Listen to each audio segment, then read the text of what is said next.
et ce vaste plan social chez Telefónica. D'ici 2026, le géant espagnol des télécoms va supprimer 5100 postes, soit un tiers des effectifs dans le pays.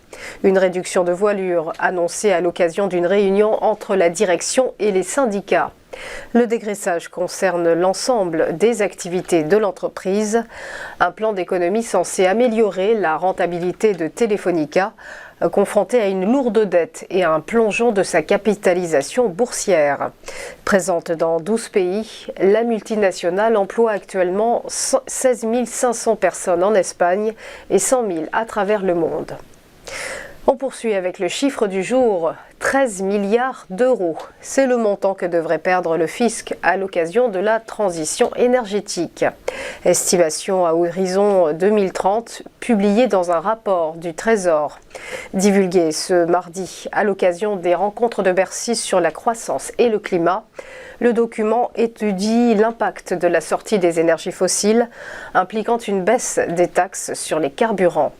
Le rapport estime même que 30 milliards d'euros seront perdus par les finances publiques dans le cadre du chemin vers la neutralité carbone d'ici 2050.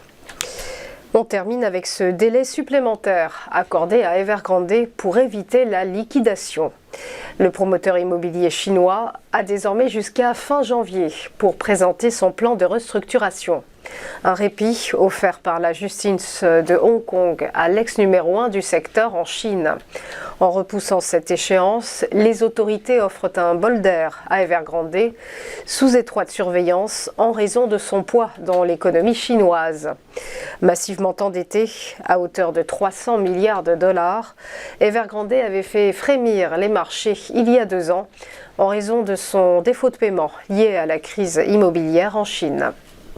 On passe au point bourse, le rappel de la clôture des indices hier, avec une Europe dispersée. Le CAC 40 s'est légèrement replié de moins 0,18% et s'établit à 7332 points, alors que Francfort a fini quasiment stable, plus 0,04%, avec un DAX à 16 404 points. Quant au FTSE londonien, il s'est érodé de moins 0,22% à 7 512 points. À Madrid, en revanche, l'IBEX a accéléré de plus 0,37%, tandis que le MIB de Milan enregistrait, lui, une petite décrue de moins 0,05%. Outre-Atlantique, les indices américains ont décliné. Le Dow Jones a cédé moins 0,11%. Le S&P 500 a perdu moins 0,54%. Enfin, le Nasdaq Composite a rendu moins 0,84%. Et pour être tout à fait complet, sachez que le Nikkei, l'indice de Tokyo ce matin, clôture en forte chute, moins 1,37%.